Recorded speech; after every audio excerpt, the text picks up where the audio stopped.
Vamos a considerar un sistema que consiste en una polea. Estos dos cuerpos tienen la misma masa, eso es un dato del problema, y es de 10 kilogramos. Y todas estas distancias que están dibujadas aquí aparecían en el dibujo original, fíjense. Solo que yo le puse aquí un poquito más grande. Este es X, sería la posición del bloque A. Esta distancia D sería la distancia entre donde está el bloque y la polea. Esta L es la longitud de la cuerda desde el bloque hasta la polea. Esta distancia de aquí va a ser de 1 metro. Esos son datos del problema. ¿Qué nos piden determinar? La aceleración de cada bloque, que va a ser distinta, no va a ser la misma, la tensión de la cuerda y nada más.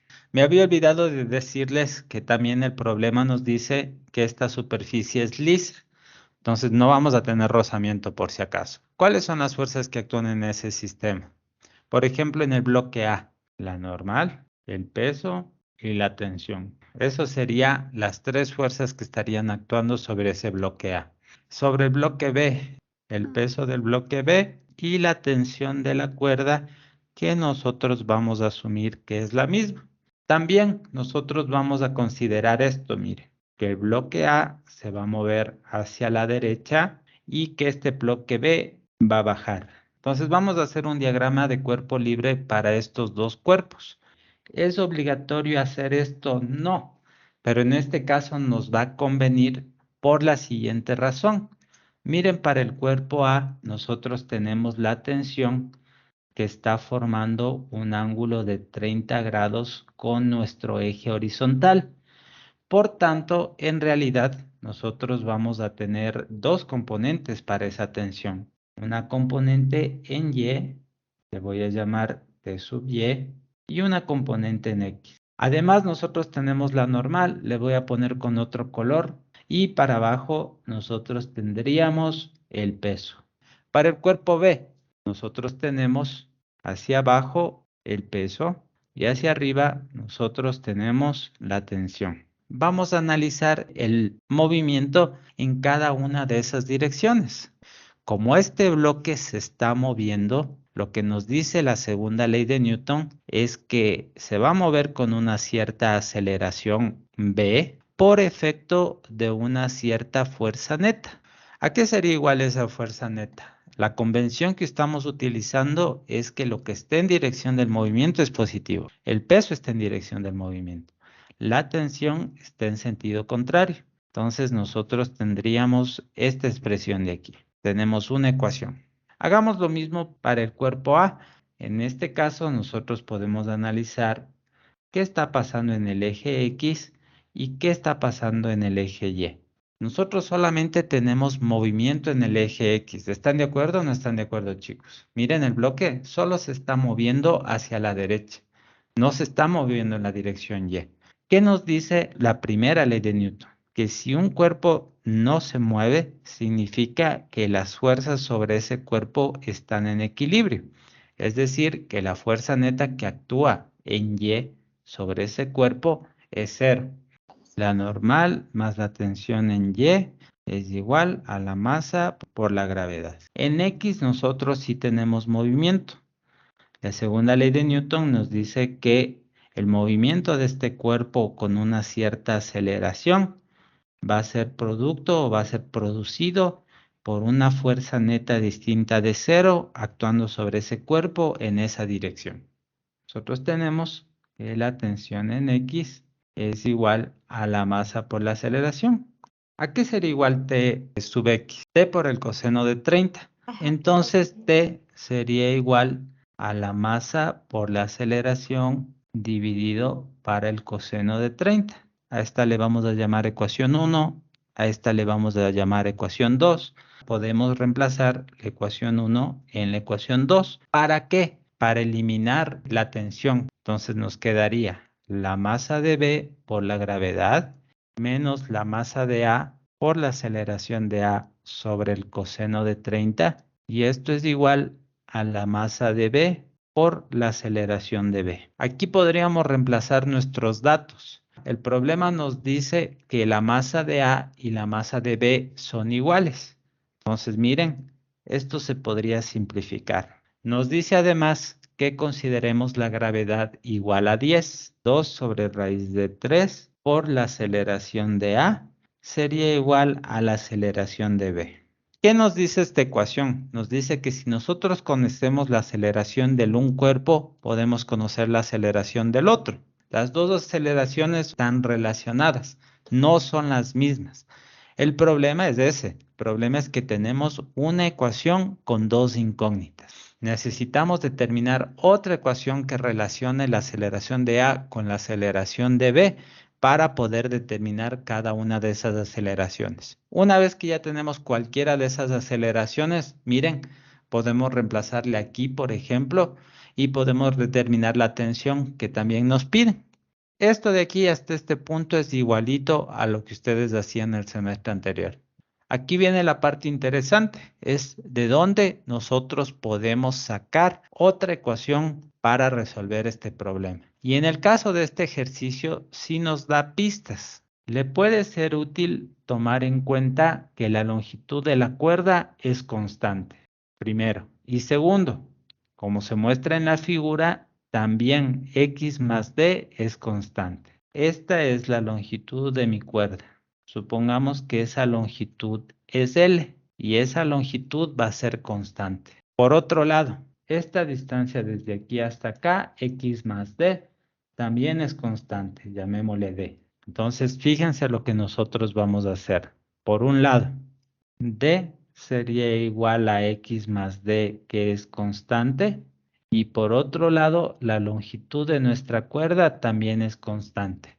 ¿A qué es igual la longitud de nuestra cuerda? Fíjense, chicos, es igual a esta L más 1 metro más esta distancia desde aquí hasta acá que le voy a poner en rojo. ¿Qué representaría esta distancia, chicos? Fíjense en el sistema de referencia que yo dibujé ahí con lápiz. Este es nuestro X, este es nuestro Y. Este es el origen de nuestro sistema de referencia. ¿Qué representaría esa flecha en rojo? La posición de B. Este X que aparece acá, estrictamente hablando, sería la posición de A. Y aquí tendríamos Y sub B. Y ustedes tienen que distinguir qué se mantiene constante y qué se mantiene variable. Esta distancia de 1 metro siempre va a ser la misma. Este bloque va a seguir moviéndose, este va a seguir bajando, pero esta distancia va a seguir siendo de 1 metro. ¿Esta longitud L se va a mantener constante o va a cambiar? Va a cambiar. Va a cambiar, ¿no es cierto? A medida de que el bloque A se va a empezar a mover hacia la derecha, esa longitud se va a ir acortando. L también cambia en el tiempo. ¿Esta X va a cambiar o se va a mantener constante? También va a cambiar. También va a cambiar. ¿Y esa distancia D va a cambiar o se va a mantener constante? También cambia. También va a cambiar, se va a ir acortando. Todo lo que está cambiando en el tiempo le puse con rojo. A pesar de que estas dos posiciones cambian, X y D. Sí, fíjense cómo la suma de las dos siempre va a ser D. Miren, por ejemplo, cuando este bloque se encuentre por acá, esa distancia D va a ser esta y la posición de A va a ser esta. Esas posiciones cambian en el tiempo, pero la suma de las dos se mantiene constante. Lo mismo, cuando se encuentra en ese punto, miren cómo la longitud de la cuerda se va a cortar, en cambio esta va a estar más abajo. L y esa Y sub B van a cambiar, pero este valor 1 se va a mantener constante. Nosotros partimos de un poco lo que nos decía el problema. Le puede servir que la longitud de la cuerda se va a mantener constante. ¿A qué es igual la longitud de la cuerda? L más 1 más la posición del bloque B. Y que la distancia X más D también se va a mantener constante. Yo le llamé D, eso no era un dato del programa, no importa. Listo, ¿qué harían en este punto? Derivarle. D es constante, su derivada es 0. La derivada de la posición del bloque A sería X a punto. Y la derivada de esa distancia D sería D punto. La otra ecuación, la derivada de L, la longitud de la cuerda es constante 0. Esta distancia L, ustedes me dijeron que sí cambia, sería L punto. La derivada de 1 que es constante 0. y la derivada de y sub b sería y sub b punto. Si nosotros analizamos estas expresiones, bueno, de aquí ustedes pueden decir que x a punto es igual a menos d punto. Y además que y b punto sería igual a menos l punto. ¿Y cómo interpretarían esas expresiones? ¿Qué significa ese x a punto? X sub a es la posición del bloque A. X a punto es la velocidad de A. Es la velocidad con la que se está moviendo este bloque. Esa velocidad cambia en el tiempo. ¿Qué sería este y sub b punto? La velocidad de B. Entonces, la otra expresión que nos va a servir para resolver este problema es fijarnos un poquito en esto de aquí. Si ustedes se dan cuenta, esto es un triángulo rectángulo. Le voy a sacar aparte ese triángulo, ¿ya? Esto va a valer L, esto va a valer 1 y esto va a valer D. Y como todo buen triángulo rectángulo, se va a satisfacer esta relación, miren, el teorema de Pitágoras. L al cuadrado sería igual a D al cuadrado más 1 al cuadrado. Y en esta ecuación nosotros también le podemos derivar. L depende del tiempo, D también cambia en el tiempo. El único que es constante ahí es el 1 y tenemos que derivar esta expresión con respecto al tiempo. Sería 2L por L punto es igual a 2D por D punto. Exacto. 2L por L punto es igual a 2D por D punto. Es decir, en últimas, que L por L punto es igual a D por D punto. Entonces, fíjense, chicos, esta es una expresión súper importante. Fíjense, existe una relación entre este L punto con la velocidad del cuerpo B y existe una relación entre D punto con la velocidad del cuerpo A. Entonces, miren lo que nosotros tenemos. L que multiplica a L punto, que es menos B igual a menos D por B de A. Y bueno, este signo menos se podría simplificar. ¿Pero qué representa esta expresión? Esta expresión básicamente nos dice que si nosotros conocemos la velocidad en algún instante de la configuración de este sistema, del un bloque, podemos conocer la otra, siempre y cuando nosotros conozcamos también cuánto vale esta distancia L y cuánto vale esta distancia D. Miren lo que dice el problema. Nosotros vamos a necesitar esas velocidades. En el instante en el que B se encuentra en la posición indicada, la rapidez del bloque es de 3 metros por segundo. Entonces el problema nos está diciendo que nuestro sistema estaba así, igualito como está ahorita. La velocidad del bloque B, 3 metros por segundo. Entonces, esta expresión que acabamos de encontrar nos dice que si nosotros conocemos esta velocidad de 3, podemos determinar la velocidad de A, siempre y cuando conozcamos L y conozcamos D. Entonces, fíjense, la velocidad de A sería igual a 3L sobre D. La gran pregunta es cómo nosotros podríamos calcular L y D. Mediante el triángulo rectángulo. Exacto, ¿no es cierto? ¿Cómo le harías? Si nosotros calculamos el seno de 30, esto sería igual a 1 sobre L. Por tanto, L ¿a cuánto sería igual? Saldría 2. Entonces, nuestro L vale 2 y al D ya le pueden calcular utilizando Pitágoras. ¿A cuánto sería igual, por raíz de 3?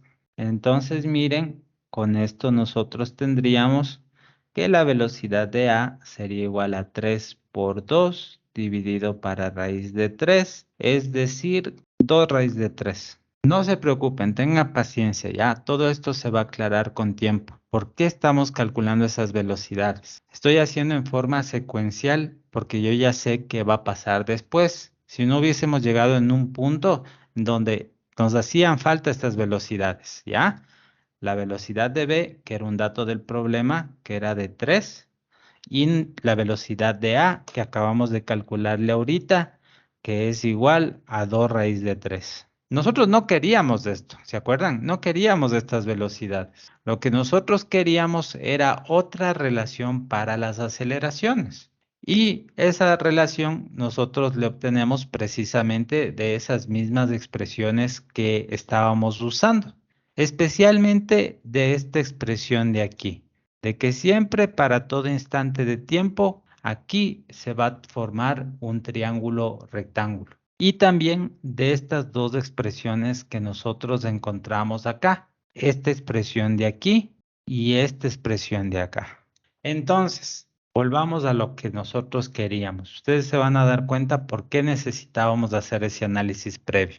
Nosotros necesitamos las ecuaciones que relacionen la aceleración y lo vamos a hacer a partir de esta ecuación de aquí. Si nosotros derivamos esta expresión como hizo la compañera, tendríamos 2L por L punto es igual a 2D por D punto. Y nosotros ya vimos que esto es equivalente a tener L por B sub B y esto sería igual a D por B sub A. Todo esto ya hicimos. Nosotros tenemos que volver a derivar esta expresión para poder hallar la aceleración. Entonces acuérdense que L cambia en el tiempo y que la velocidad también. D cambia en el tiempo y la velocidad también. ¿Quién me quiere ayudar con esa derivada? Sería L punto por la velocidad de B más L por la aceleración de B. Pongámosle paso por paso, ¿ya? BB punto. Igual a D punto por la velocidad de A más D por velocidad de A punto. Exacto. Entonces, como ya nos dijo la compañera, esta derivada es la aceleración de A. Esta derivada es la aceleración de B. Y además, acuérdense, este L punto sería menos la velocidad de B. Y este D punto sería menos la velocidad de A. Entonces nosotros tendríamos la siguiente relación. L por la aceleración de B menos la velocidad de B al cuadrado es igual a D por la aceleración de A menos la velocidad de A al cuadrado. Nosotros tenemos una ecuación que, como queríamos, relaciona a las dos aceleraciones. Siempre y cuando nosotros conozcamos L, conozcamos B de B, D y B de A. Y por eso nosotros precisamente calculamos todo esto de acá. Miren cómo nosotros sí tenemos L, sí tenemos D y sí tenemos esas dos velocidades. Entonces podemos reemplazar. L nosotros vimos que era igual a 2 por la aceleración de B, menos la velocidad de B al cuadrado, menos 9, sería igual a D. D es igual a raíz de 3 por la aceleración de A, menos la velocidad de A al cuadrado, que sería 4 por 3, 12. Y medio podemos ordenar esto un poco. Raíz de 3 por la aceleración de A sería igual a 3 más 2 por la aceleración de B. Listo. Y con eso nosotros tenemos nuestra otra ecuación. Tenemos dos ecuaciones con dos incógnitas. Nuestras dos incógnitas son precisamente esas dos aceleraciones. Les podríamos operar un poco para poder despejar una de ellas. Esto es algo que ustedes sí saben. Por ejemplo, yo voy a reemplazar esta aceleración de B en la ecuación B. La ecuación A en la ecuación B. Es decir, tendríamos raíz de 3 por la aceleración de A es igual a 3 más 2 veces. ¿Cuánto vale la aceleración de B? Vale 10 menos 2 sobre raíz de 3 por la aceleración de A. A ver, operemos un poco. La raíz de 3 por la aceleración de A sería igual a 3 más 20 menos 4 sobre raíz de 3 por la aceleración de A. Entonces acá tendríamos 23 de raíz de 3 sobre 7 y esta aceleración de B sale 24 séptimos. Metros sobre segundo al cuadrado. Listo. Entonces, el problema también nos pedía la tensión. Una vez que ya tenemos la aceleración, calcular la tensión es facilito, miren. Porque nosotros acá arriba ya encontramos una ecuación. La tensión simplemente sería igual a la masa de A, que es 10, por esa aceleración que encontramos ahorita, dividido para el coseno de 30, ¿ya? Nosotros simplemente reemplazamos el valor de la aceleración que nosotros tenemos. Esto sería 10, 2 sobre raíz de 3. Y aquí nosotros tendríamos 23 raíz de 3 sobre 7. 460 sobre 7, puede ser, Newton. ¿Alguna pregunta, chicos?